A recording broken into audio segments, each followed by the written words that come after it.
이제 데살로니가 전서와 후서를 종결짓는 3장인데 바울은 여기서 재림 신앙에 합당한 성도의 삶에 대해서 이야기하고 있고요. 나아가 모든 부분을 종결하고 있습니다.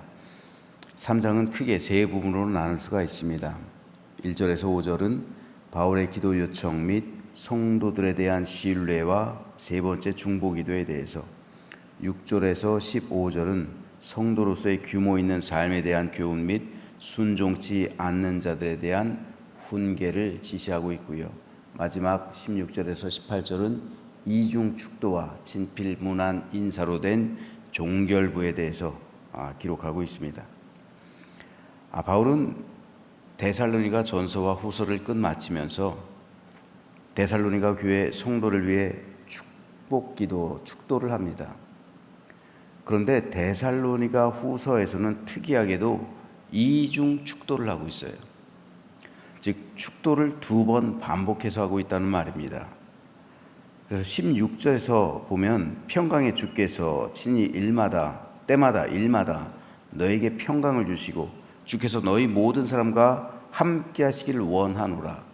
그리고 17절 말씀을 쓴 후에 마지막 18절에서 또 한 번 우리 주 예수 그리스도의 은혜가 너희 무리에게 있을지어다 라고 해서 2번 축도를 하고 있습니다.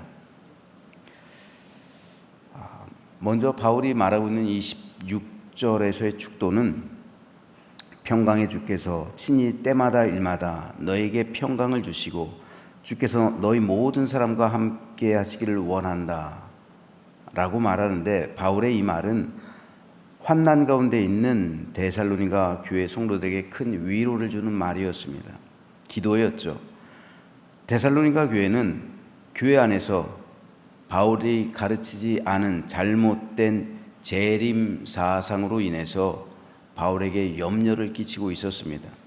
하지만 바울이 마지막으로 남기고 있는 축도는 놀랍게도 너희 모든 사람, 즉 바울 자신을 기쁘게 한 사람이나 바울에게 근심을 끼친 사람이나 모두에게 동일하게 바울은 축복하고 있는 것을 볼 수가 있습니다. 바울은 평강의 주께서 친히 때마다 일마다 너에게 평강을 주시되 나의 말대로 따르는 바르게 신앙생활하고 있는 모든 사람에게 있을지어다 라고 축도한 게 아니에요.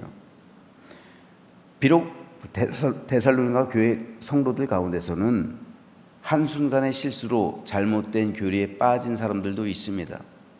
바르지 않게 신앙생활에서 교회를 어지럽히거나 혼란스럽게 만드는 성도도 있었습니다. 하지만 바울은 그들 모두에게, 즉 그들에게도 바르지 않게 신앙생활하고 있는 그들에게도 함께 하셔서 그들 역시 주님의 평강을 받게 되기를 위해 축도하고 있는 겁니다. 바울은 바르게 행하는 성도나 혹 바르지 않게 살아가고 있는 성도나 모두에게 하나님의 은혜와 복이 임하기를 위해서 기도했습니다. 18절의 2번째 축도에서도 바울은 똑같이 축도를 하고 있어요. 그래서 우리 주 예수 그리스도의 은혜가 너희 무리에게, 너희 모든 사람과 함께 할지어다. 그렇죠? 왜냐하면 바르게 행하는 성도에게도 은혜가 필요하고요, 그릇되게 행동하는 성도에게도 하나님의 은혜는 변함없이 필요하기 때문입니다. 바르게 행하는 성도는 그릇된 길로 빠지지 않기 위해 하나님의 은혜가 필요하고요, 계속 그렇게 살아가기 위해, 혹 그릇되게 행하는 성도는 잘못된 길에서 빠져나오기 위해 하나님의 은혜가 필요한 거예요. 우리에겐 모두 하나님의 은혜가 필요합니다. 그런데 이것이 사실 하나님의 마음이에요. 잘하였다 칭찬했지만 곧 무너져버린 성도가 얼마나 많습니까? 바르지 않다 책망했지만 곧 온전해지고 충성하게 된 성도가 또 얼마나 많습니까? 우리는 한순간만 보는 경향이 있어요. 사람이니까 어쩔 수 없죠. 하지만 하나님은 그릇되게 행하는 사람에게도 오래 참으심으로 기다리시죠. 이것이 하나님의 인내잖아요. 그래서 성령의 열매 가운데 하나도 오래 참음, 인내가 있는 거예요. 네 번째 열매가요. 그러면서 하나님의 오래 참으심으로 끝까지 그에게 기회를 주시는 거예요. 돌이킬 수 있는 기회예요. 하나님은 누구도 지옥 가길 바라지 않으세요. 그런데 누구도 지옥 가길 바라지 않으시는 하나님께서 지옥 가는 사람으로 예정해 놨다고요? 그런 식으로 예정론을 이해하면 안 돼요. 전지하신 하나님께서 아신다는 측면으로 그 예정론을 이해해야지, 운명론적으로 예정론을 이해해서는 굉장히 위험한 겁니다. 왜냐하면 하나님은 누구도 지옥 가길 바라지 않기 때문에 오래 참으시는 거예요. 기회를 주시는 거예요. 그런데 성도들이 그 사람을 향해서 손가락질하고 비난하고 책망한다면 그 영혼은 돌이키기 쉽지 않은 거예요. 구약의 이스라엘 백성들 보세요. 선지자들이 그렇게 책망하고 하나님의 징계를 그렇게 많이 받으면서도 이들이 변했습니까? 변하지 않아요. 결국 나라를 잃어버리죠. 나라를 잃어버린 후에야 그들은 깨닫기 시작하는 거예요. 그들을 변화시킨 결정적인 사건이 되는 것은 결국 예수님의 십자가잖아요. 성령님의 강림하심이에요. 즉 하나님의 은혜만이 그들을 변화시키는 거예요. 예수님의 사랑만이 그들에게 새 생명을 주는 겁니다. 하나님의 교회는 이러한 하나님의 은혜로 세워진 거예요. 예수님의 사랑으로 유지되는 겁니다. 성령님의 감화, 감동, 역사하심으로 재생산되는 거예요. 그러므로 우리는 바울의 축복을 배워야 합니다. 그래서 나를 대적하거나 나에게 상처 주거나 서로 나를 미워하는 사람까지도 축복해 주어야 하는 거예요. 이에 대해 예수님은 직접 이렇게 말씀하십니다. 너희가 만일 너희를 사랑하는 자만을 사랑하면 칭찬받을 것이 무엇이냐? 죄인들도 사랑하는 자는 사랑하느니라. 세상 사람들도 사랑하는 사람은 사랑하고요, 미워하는 사람은 미워해요. 하지만 그리스도인은 달라야 된다는 거예요. 아가페의 사랑은 그래서 원수까지 사랑할 수 있는 그 사랑, 이 사랑의 실천자들, 실행자들, 행동하는 믿음, 이것이 바로 이 사랑의 실천자들이죠. 바울 역시 로마 교회에 보낸 서신에서 이렇게 말합니다. 너희를 박해하는 자를 축복하라. 축복하고 저주하지 말라. 예수님께서 만일 사랑하는 사람만을 위해서 죽으셨다면 아마도 이 자리에 있을 사람 아무도 없을 겁니다. 왜요? 우리도 한때는 죄인들이었기 때문에요.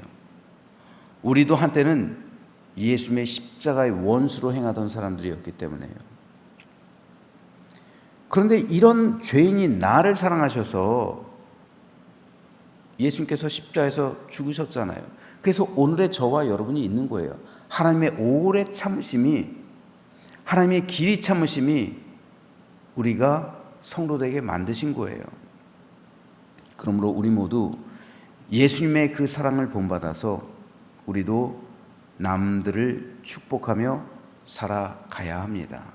그럴 때 평강의 주께서 친히 때마다 일마다 너에게 평강을 주시고 주께서 너희 모든 사람과 함께 하시기를 원하노라 라는 바울의 이 축도가 우리의 삶 속에 그대로 임하게 되는 거예요. 이 평강은 세상이 주는 평강과는 차원이 다른 평강입니다. 어떻게 그리스도인들이 이 평강을 누리게 되는가? 바로 사랑할 때, 사랑을 실천할 때, 사랑의 실행자가 될 때 이 평강이 비로소 내 마음속에 충만히 임하게 되는 거예요. 우리에게 사랑이 식어질 때, 우리에게 형제를 미워하는 마음이 있을 때 이 평강을 우리가 받아들일 수가 없는 거예요. 아니, 이 평강이 임할 수가 없는 거예요.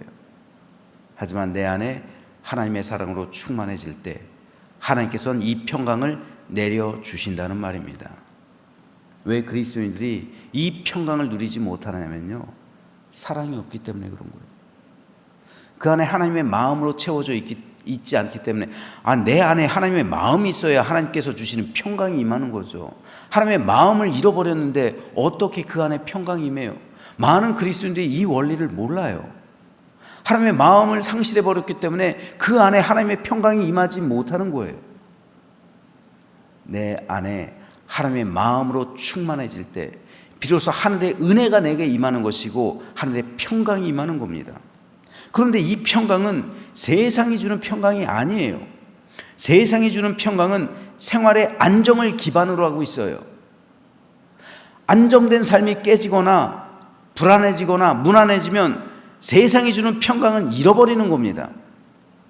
이게 세상이 주는 평강이에요. 하지만 예수님께서 주시는 평강, 하늘의 평강은 세상의 평강과는 차원이 다른 거예요. 십자가를 지시기 전날 밤 주님께서는 제자들에게 이렇게 말씀하십니다. 평안을 너에게 끼치노니 곧 나의 평안을 너에게 주노라. 내가 너에게 주는 것은 세상이 주는 것과 같지 아니하리라. 너희는 마음에 근심하지도 말고 두려워하지도 말라. 예수님께서 주시는 평강은 하늘로부터 임하는 평강이에요. 하늘과 이어지는 평강입니다. 우리가 죽어서 가는 천국을 주님께서는 오늘 살아가고 있는 내 심령 속에 생생하게 임하게 해주신다는 거예요. 그것을 체험하게 해주신다는 겁니다.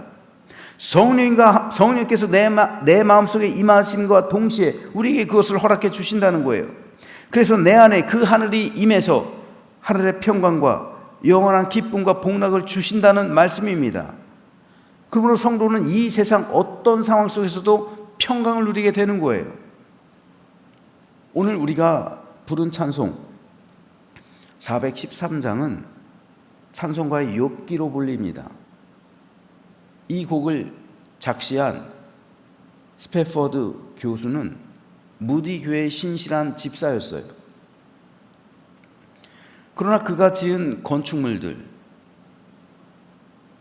시카고에 지었던 건축물들이 다 불에 탔죠. 파산했어요. 이 충격이 너무도 커서 여행을 잠시 다녀오라는 의사의 권유에 따라 온 가족이 프랑스로 떠나게 됩니다. 스패포드 교수였어요. 교수이자 법률가이기도 했어요. 스패포드는 그러나 정리할 지분이 있었기 때문에 가족들을 먼저 파리로 보냅니다. 하지만 가족들이 타고 있던 배가 대서양 한복판에서 영국 배와 충돌하죠. 그래서 배가 침몰해요. 아내만 살아남고 네 딸들이 다 죽어요.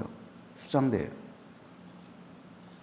이 소식을 들은 스패포드는 시카고에 그 자신이 지은 사업이 파산한 게 문제겠어요?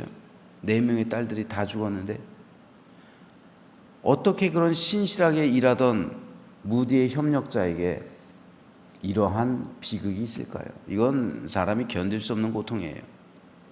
모든 사업이 파산한 것도 괴로움으로 가득한데 사랑하는 4딸마저 죽었다? 견딜 수 없는 거죠. 하지만 아내가 파리에 있기 때문에 아내만 홀로 살아남았죠. 그 아내는 또 어떨까요? 그 마음이.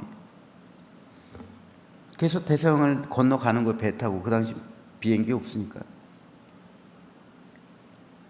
그런데 선장이 부릅니다. 한밤중에 불러요. 가봤더니 지금 우리가 지나가고 있는 이 바다 밑에 당신의 딸들이 잠들어 있다는 거예요. 지금 침몰한 그 자리라는 거예요. 야, 이때 스패포드 교수의 심정이 어땠을까요? 자기도 그 바다에 빠져 죽고 싶지 않았을까요? 지금 네 명의 딸들이 내가 지나간 이 바다 밑에 있대니 그 시체가, 야, 그 말 들을 때 얼마나 충격일까요? 그 선장은 말이라도 하지 말지. 그래서 선실로 돌아온 스패포드는 하나님께 통곡하면서 울부짖으며 기도한 거죠. 그럴 수밖에 없겠죠. 그런데 그 순간 하나님께서 들려주신 음성이 찬송가 413장이에요. 내 평생에 가는 길 순탄하여 늘 강강한 잔잔한 강 같든지 큰 풍파로 무섭고 어렵든지 나의 영혼은 늘 편하다. 내 영혼 평안해. 내 영혼 평안해. 평안해. 4명의 자식을 잃었는데 뭐가 평안해요? 모든 사업이 파산했는데 뭐가 평안합니까? 그런데 왜 스패포드는 내 영혼 평안하다고 고백을 했을까요? 4명의 딸들이 하나님과 함께 있음을 믿기 때문에 그래요. 영원한 하나님 나라의 평강 가운데 자신의 딸들이 있음을 깨달았기 때문이고, 그 하늘의 평강이 자신에게도 임했음을 믿기 때문입니다. 체험하고 있기 때문에 그런 거예요. 바로 이것이 세상이 줄 수 없는 평안이에요. 예수님께서 주시는 평안은 세상이 주는 평안과는 차원이 다른 거예요. 이 평안을 잃기 때문에 세상 사람들은 영원한 하늘의 안식을 경험할 수가 없는 거예요. 세상에서도 경험할 수 없을 뿐더러 죽어서도 경험할 수 없는 겁니다. 하지만 우리 그리스도인들은 죽어서도 그 평안을 누릴 뿐더러 세상에서도 누릴 수 있는 거예요. 그래서 바울은 하늘에 속한 이 평안, 그 평강을 성령의 9가지 열매 중에서 3번째 열매로 소개하고 있는 거예요. 오직 성령의 열매는 제일 먼저 사랑, 그렇죠? 하나님의 사랑이 내 마음에 임하는 것이 제일 먼저예요. 사랑, 그 다음에 사랑으로부터 흘러나오는 기쁨, 그 다음에 화평이잖아요. 화평이 바로 평안이에요. 헬라어 원어로는 화평이나 평안이나 평강이나 똑같은 단어예요. 그렇기 때문에 그리스도 예수의 사람들은 평강이라는 성령의 열매를 맺으며 살아가게 되는 거예요. 그래서 바울은 평강의 주께서 친히 때마다 일마다 너에게 평강을 주시고 주께서 너희 모든 사람과 함께 하시기를 원하노라 라는 축도를 남기고 있는 겁니다. 저는 오늘 저 여러분의 삶에도 평강의 주께서 친히 때마다 일마다 우리 모두에게 평강을 주시고 여러분과 함께 하시기를 주님의 이름으로 축복합니다. 이 평강을 누리면 되는 거예요. 이 평강이 우리 심령 가운데 충만히 임하면 되는 거예요. 그리고 이 평강을 누리기 위해 형제 사랑하기를 배우고 그리고 하나님의 마음을 품으라는 겁니다. 그러면은 평강이 우리 심령 가운데 임한다는 거예요. 그래서 내 안에 하늘이 임했음을 믿으시면서 그 하늘이 영원한 천국과 이어져 있음을 깨닫고 참된 행복과 기쁨, 감사와 축복, 그리고 평강의 삶을 살아가는 우리 모두가 되시기를 주님의 이름으로 축원합니다.